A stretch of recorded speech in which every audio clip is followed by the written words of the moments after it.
അല്ലാഹുവിലേക്ക് തഖ്വ ചെയ്തുകൊണ്ട് വസിയത്ത് ചെയ്യുന്നു. എന്താണ് ഈ തഖ്വ എന്ന് പറഞ്ഞാൽ? കുട്ടിക്കാലത്തൊക്കെ മുതിർന്നവർ പറയാറുണ്ട്, അല്ലാഹുവിനെ പേടിക്കണട്ടോ, അല്ലാഹുവിനെ ഭയപ്പെട്ടുകൊണ്ട് ജീവിക്കണട്ടോ. എന്നാൽ ഇതിന്റെ സത്യാവസ്ഥ എന്താണെന്നറിയോ? തഖ്വ എന്ന് പറയുന്നത് നാം ഏറ്റവും കൂടുതൽ ഇഷ്ടപ്പെടേണ്ടത്, നാം ഏറ്റവും കൂടുതൽ സ്നേഹിക്കേണ്ടത്, അതേപോലെ തന്നെ ഭയപ്പെടേണ്ടത്, പ്രേമിക്കേണ്ടത്, ഇത് എല്ലാം കൂടിയിട്ടാണ് തഖ്വ എന്ന് പറയുന്നത്. അപ്പൊ അല്ലാഹുവിനെ ഭയപ്പെടുക എന്നുള്ള ഒരു കാര്യം മാത്രം പോരാ, അതിനൊപ്പം തന്നെ എന്ത് വേണം? സ്നേഹം വേണം. അതെന്താക്കണം? സ്നേഹിക്കണം. അതേപോലെ തന്നെ ഇഷ്ടപ്പെടണം. ഭയം മാത്രം പോരാ, തെറ്റുകൾ ചെയ്യുമ്പോ അല്ലാഹു എന്നെ ശിക്ഷിച്ചാലോ ഇല്ലേ, ആ ഒരു ഭയമുണ്ട്. എന്നാൽ ഇഷ്ടമുണ്ടെങ്കിൽ തെറ്റ് ചെയ്യില്ല. ശരിയല്ലേ? നമുക്ക് ഒരാളോട് ഇഷ്ടമാണെന്ന് വെച്ചോ, ഇഷ്ടമാണ്, സ്നേഹമാണ്, എന്നാൽ അവർക്ക് എതിരായിട്ട് നമ്മളൊന്നും ചെയ്യില്ല എന്നതുപോലെ നാം ഏറ്റവും കൂടുതലായി കൊണ്ട് ഇഷ്ടപ്പെടേണ്ടത് അല്ലാഹുവിനെയാവുന്നു. അതുകൊണ്ടാണ് അല്ലാഹു പറഞ്ഞത്, അല്ലദീന ആമനൂ വകാനൂ യത്തഖൂൻ. തഖ്വ ചെയ്യുന്നവർ അവർ തന്നെയാണ് വിശ്വാസികൾ. അപ്പോ വിശ്വാസമുണ്ടെങ്കിൽ അവർക്ക് തഖ്വയുണ്ടാകും. അതേപോലെ തഖ്വയുള്ളവർക്ക് വിശ്വാസമുണ്ടാകും. അതുകൊണ്ട് തന്നെയാ പറയുന്നത്, മനസ്സിന്റെ അകത്ത് തഖ്വയുണ്ടോ, ഒരു ഭയമുണ്ടോ, അല്ലാഹുവിനെ ഇഷ്ടമുണ്ടോ, അവർക്ക് തെറ്റ് ചെയ്യാൻ കഴിയില്ല. അതേപോലെ തന്നെ തഖ്വ ചെയ്യുന്ന ആളുകള് അവർക്ക് എന്താണ് കിട്ടാൻ വേണ്ടി പോകുന്നത്? ലഹുൽ ബുശ്റാ ഫിൽ ഹയാത്തി ദുനിയാ വഫിൽ ആഖിറ. ഈ ലോകത്തും നാളെ വരാൻ പോകുന്ന ആഖിറത്തിലും അവർക്ക് നന്മയാണ്, അവർക്ക് സന്തോഷമാണ്. എന്താണ് സന്തോഷം എന്ന് പറയുന്നത്? അതും അല്ലാഹു തന്നെ പറയുന്നുണ്ട്, വമൻ യത്തഖില്ലാഹ യജ്അൽ ലഹു മഖ്റജാ. ഉദ്ദേശിക്കാത്ത ഭാഗത്തിലൂടെ ഉപജീവനം നൽകും. തആം നൽകും എന്നല്ല പറഞ്ഞിട്ടുള്ളത്, ഉപജീവനം എന്നാ പറയുന്നത്. തആം എന്ന് പറഞ്ഞാൽ അത് ഭക്ഷണം മാത്രമേ ഉള്ളൂ. റിസ്ഖ് അതിന്റെ നേരെ മലയാളം അത് ഭക്ഷണം എന്നല്ല, അത് ഉപജീവനം എന്നാകുന്നു. കൂട്ടത്തിൽ നമ്മൾ പറയാറുണ്ട് അത് ഭക്ഷണം എന്നും പറയാൻ ആയിക്കോട്ടെ, എന്നാലും ഉപജീവനം എന്നാണ് അല്ലാഹു പറയുന്നത്. ജോലിയില്ല ഇല്ലേ, സംഭവിക്കാലോ, കഷ്ടത്തിലാണ്, എന്താ പറ്റിയ ഇവിടെ ടെൻഷനായി. അതാ വരുന്ന ഒരാള് എന്തെങ്കിലും കുത്തിയിരിക്കണേ, ചില പെടുന്നാറുണ്ട്. അപ്പൊ നമുക്കുണ്ടാകുന്ന ഈ പ്രയാസങ്ങള് ആ മനുഷ്യനിലൂടെ അല്ലാഹു നമുക്ക് തരും. അതല്ലെങ്കിൽ വേറെ ഏതെങ്കിലും രൂപത്തിലൂടെ അല്ലാഹു നമുക്ക് നൽകും. ഇതാ പറഞ്ഞത്, അല്ലാഹുവിനക്ക് രഹസ്യമായാലും പരസ്യമായാലും ഏത് രൂപത്തിലായാലും ഒക്കെ തഖ്വ ചെയ്യണം. ആ തഖ്വ കൈവിട്ടു പോകരുത്. പള്ളിക്കകത്താണ്, റാഹത്താണ്, തഖ്വയുണ്ട്, തെറ്റുകളൊന്നും ചെയ്യുന്നില്ല ഇല്ലേ, പള്ളിക്ക് പുറത്തു പോയി ആരും കാണാത്ത സ്ഥലത്തായി, അവിടെ എന്ത് വേണം? തഖ്വ അല്ലാഹുവിനെ സൂക്ഷിക്കണം. അതുകൊണ്ടാണ് പറയുന്നത് തഖ്വയുള്ളവരാണ് വിശ്വാസികൾ. മനസ്സിലായി? അപ്പോ അല്ലാഹുവിനെ തഖ്വ ചെയ്യുന്നവർക്ക് അല്ലാഹു തആല പറഞ്ഞതാണ് ഈ ഭൂലോകത്തും അഥവാ ഈ ലോകത്തും അതേപോലെ തന്നെ വരാൻ പോകുന്ന പരലോകത്തുമൊക്കെ അവർക്ക് ഗുണമാണ്, സന്തോഷമാണ്. എന്താ സന്തോഷം? ഒന്ന് ഞാൻ പറഞ്ഞു, ഉപജീവനം അല്ലാഹു തആല നമുക്ക് നൽകുമാറാവട്ടെ. അടുത്ത കാര്യം, പരീക്ഷണങ്ങൾ വരുമ്പോൾ പൊറുതികേട് കാണിക്കാതെ ക്ഷമിക്കുവാനുള്ള ഒരു മനക്കരുത്ത് അല്ലാഹു തആല നമുക്ക് നൽകും. ഇല്ലേ? ചില മനുഷ്യന്മാർക്ക് ചെറിയ എന്തെങ്കിലും വല്ല ടെൻഷൻ വരുമ്പോഴത്തേക്കും ആകെ ബേജാറായിട്ടുണ്ട്, അല്ലേ? പ്രയാസപ്പെടും. എന്നാൽ തഖ്വയുണ്ടെങ്കിൽ അവർക്ക് പ്രത്യേകമായിരിക്കുന്ന ഒരു മനക്കരുത്ത്, ഒരു ധൈര്യം, ഒരു സ്ഥൈര്യം അല്ലാഹു തആല നൽകും. അതാ പ്രത്യേകത. അടുത്തത്, ഈ ഭൂമിലോകത്ത് നമുക്ക് പ്രത്യേകമായി നമുക്ക് ഗുണം കിട്ടേണ്ടുന്ന ഒരു സമയമാണ് മരണസമയം. അല്ലേ? മരണസമയം. ജീവിതം അങ്ങനെ കഴിഞ്ഞു പോകും. പക്ഷേ മരിക്കുന്ന സമയത്ത് നല്ല നിലയ്ക്ക് മരിക്കണമെങ്കിൽ എന്ത് വേണം? നമ്മുടെ പ്രവർത്തനങ്ങൾ നന്നാവേണ്ടതുണ്ട്. നമ്മുടെ പ്രവർത്തനങ്ങള് കയ്യിലിരിക്കുന്നൊക്കെ പറയില്ലേ, അതാവണം, നന്നാവണം. അത് നന്നായാൽ മരിക്കുന്ന സമയത്ത് ഈ മാറ്റി മരിക്കാൻ കാരണമാകും. മാറട്ടെ. അതേപോലെ മരിക്കുന്ന സമയത്ത് നമുക്ക് ഒരുപാട് പ്രയാസങ്ങൾ വരും. ഞാൻ മരിക്കാൻ പോകുകയാണല്ലോ പഠിച്ചോനെ, ഇനി എനിക്ക് ഈ ഭൂമിയിൽ ജീവിക്കാൻ കഴിയില്ല, എൻ്റെ അവസ്ഥ മോശമായിട്ടുണ്ട്, ഇനി മരിക്കുകയാണ് ചെയ്യാം.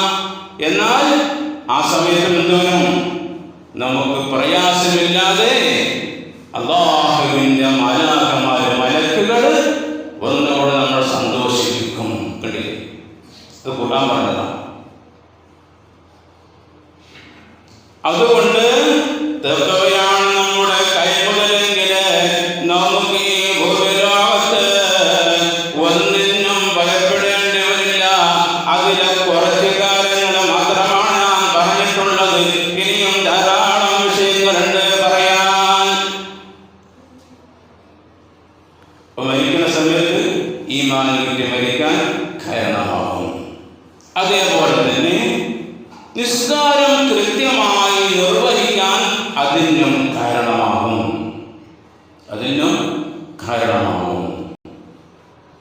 നിസ്കാരം ഖളാ ആവുകയില്ല. അപ്പോൾ സംശയം, നിസ്കാരം ഖളാ ഉണ്ടോ?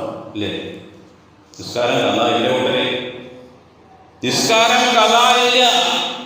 അത് ആ ടൈമിൽ തന്നെ നിർവഹിക്കപ്പെടണം. അത് നിസ്കാരത്തിൻ്റെ കാര്യം. ഇനി അടുത്തത് പറയട്ടെ, ആഖിറത്തിൽ നമുക്ക് ലഭിക്കാൻ പോകുന്ന സന്തോഷം എന്താണ്? അല്ലാഹു പറയുന്നു, ഇന്നൽ മുത്തഖീന ഫീ ജന്നാതിൻ വനഹർ. സ്വർഗ്ഗത്തിൽ മുത്തഖീങ്ങൾ എവിടെയാണ്? അവർ സ്വർഗ്ഗത്തിലാണ്. സ്വർഗ്ഗത്തിൽ അവർക്ക് ചില നദികളുണ്ട്. ഒരു കാര്യം മനസ്സിലായി, എന്താണ്? സ്വർഗത്തിൽ കടക്കുമെന്ന് മനസ്സിലായി. മുത്തഖീങ്ങൾ സ്വർഗത്തിൽ കടക്കും. അതേപോലെ തന്നെ സ്വർഗത്തിൽ കടന്നാലോ അവർക്ക് ചില നദികളുണ്ട്, ചില തോക്കുകളുണ്ട് എന്നെല്ലാം പറഞ്ഞില്ലേ. അതിന് അവർക്ക് ഏതെന്തോട്ടമുണ്ട്. അങ്ങനെ പല ഗുണങ്ങളുമുണ്ട്, പല നന്മകളുമുണ്ട്. നമുക്കെന്താ ചെയ്യണേ? ഒന്നും ചെയ്യാനില്ല. എന്താ? ആരെയും കുറ്റം പറയാതിരിക്കുക. നടക്കോ? ആരെയും കുറ്റപ്പെടുത്താതിരിക്കുക. ആരെയും കുറ്റം പറയും വേണ്ട, ആരെയും കുറ്റപ്പെടുത്തുകയും വേണ്ട.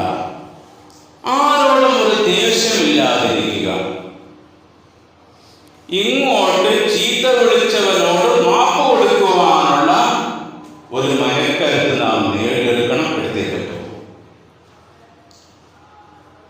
ഇതെല്ലാമാണ് നമ്മുടെ മനസ്സിൻ്റെ അകത്ത് തിന്മയായിട്ട് ഭാരം കൂടുന്നത്. ഏത്?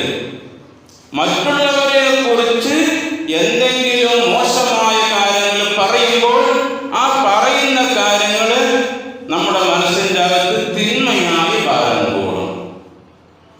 ഇങ്ങനെ തിന്മയായി ഭാരം കൂടുന്ന ഈ ഭാരമാണ് തുലാസില് നമുക്ക് മോശമായിട്ട് വരുന്നത്.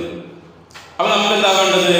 തുലാസില് നന്മ ഭാരം തോന്നണം. കേട്ടില്ലേ? നന്മയാണ് നമുക്ക് അവിടെ വേണ്ടത്. അപ്പൊ നന്മയുടെ പ്രവർത്തനമാണ് നാം ചെയ്യേണ്ടത്. ഇന്നൽ മുത്തഖീന ഫീ ദിലാലിൻ വഉയൂൻ. അടുത്തായിട്ട് പറയുന്നത് നിശ്ചയമായും മുത്തഖീങ്ങൾ അവർക്ക് അർശിന്റെ തണലുണ്ട്. അപ്പൊ അർശിന്റെ തണൽ കിട്ടും. പരലോകം എന്ന് പറയുന്നത് എന്താണ് സഹോദരന്മാരെ, സഹോദരിമാരെ? പരലോകം ആഖിറം എന്നൊക്കെ പറയുന്നത് നമുക്ക് ചിന്തിക്കാൻ കഴിയാത്ത അത്രയ്ക്കും ഭയങ്കരമാണ് അവിടുത്തെ അവസ്ഥ. നമുക്ക് പറഞ്ഞറിയിക്കാൻ സാധ്യമല്ല. അതുകൊണ്ട് തന്നെ നമുക്ക് ആഖിറത്തില് നമുക്ക് നേട്ടം വേണോ, കോട്ടം വരാതിരിക്കണോ? അതിന് മുഖ്യമായിട്ട് നമുക്കുള്ളത് നമ്മുടെ മുത്തഖീങ്ങളായിട്ട് ജീവിക്കണം എന്നതാകുന്നു. അങ്ങനെ ജീവിക്കുമ്പോ നാളെ നമുക്കവിടെ ചെല്ലുമ്പോ, ആഖിറത്തിൽ ചെല്ലുമ്പോ നമുക്കവിടെ അർശിന്റെ തണൽ ലഭിക്കുന്നു. ഒരു ഗുണം അതാകുന്നു. അതേപോലെ തന്നെ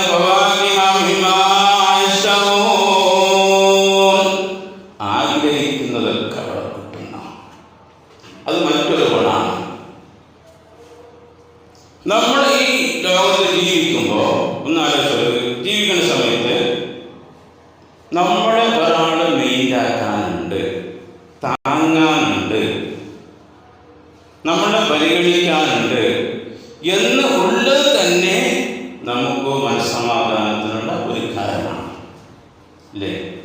നേരെ മറിച്ച് നമുക്ക് ആരുമില്ല എന്നൊരു തോന്നൽ വരുമ്പോഴോ സ്വാഭാവികം നമ്മുടെ മനസ്സിൻ്റെ വേദനയാകും. ആ വേദനയാണ് പിന്നീട് ടെൻഷനായി വരുന്നത്. ആ ടെൻഷൻ മാറ്റാൻ വേറെ ചികിത്സകൾ ചെയ്യേണ്ടതുണ്ട്. അപ്പൊ അതുകൊണ്ട് ഞാൻ ഫസ്റ്റ് പറഞ്ഞതുപോലെ അള്ളാഹുവിനെ എന്താക്കണം? ഇഷ്ടം വെച്ച്, അള്ളാഹുവിനെ ഭയപ്പെട്ട്, അള്ളാഹുവിനെ സ്നേഹിച്ച്, അള്ളാഹുവിനെ പ്രേമിച്ച് നാം ജീവിക്കണം. അങ്ങനെ വരുമ്പോൾ നമ്മുടെ മരണം നല്ല നിലയിൽ എത്തുമാറാവട്ടെ. ഏതായാലും നമ്മൾ പരലോകത്ത് ചെല്ലുമ്പോൾ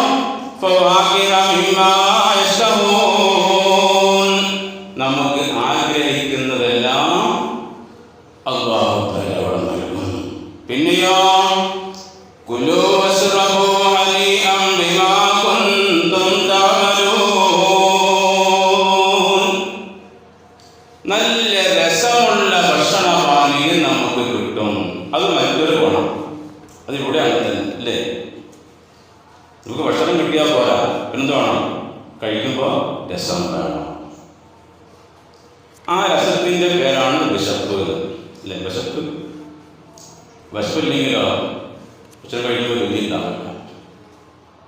ദാഹമില്ലെങ്കിലോ വെള്ളം കുടിക്കുമ്പോൾ രസം ഉണ്ടാവില്ല. കേട്ടില്ലേ? അപ്പം ഏതായാലും അല്ലാഹു നൽകുന്നത് എന്താണ്? കുലൂ വശ്റബൂ ഹനീഅൻ ബിമാ കുൻതും തഅമലൂൻ. നമുക്ക് നല്ല രുചിയുള്ള നല്ല പാനീയങ്ങൾ അല്ലാഹു തആല അവിടെ നൽകും. ഇന്നാ കദാലിക നജിസിൽ മുഹ്സിനീൻ. ഇങ്ങനെയാണ് അല്ലാഹു തആല എന്താക്കുന്നത്?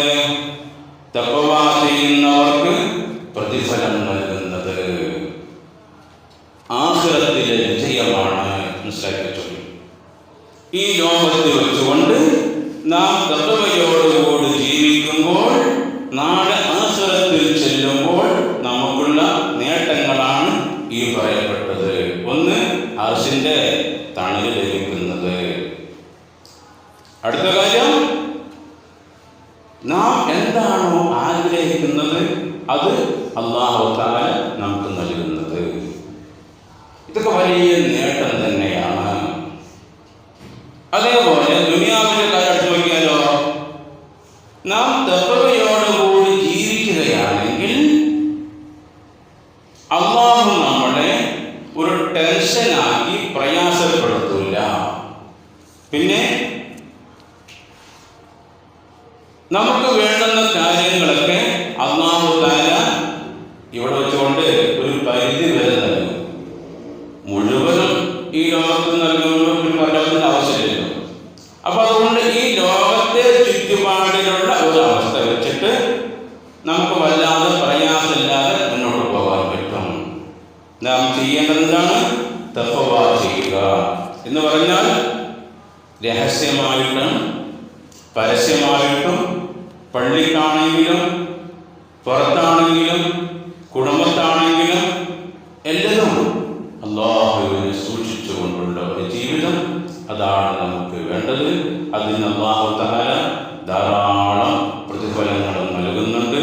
അല്ലാഹു തആല നല്ല തഖ്വയോടുകൂടി ജീവിച്ച് ഈമാനോടെ മരിക്കാൻ നമുക്കെല്ലാം അല്ലാഹു ഭാഗ്യം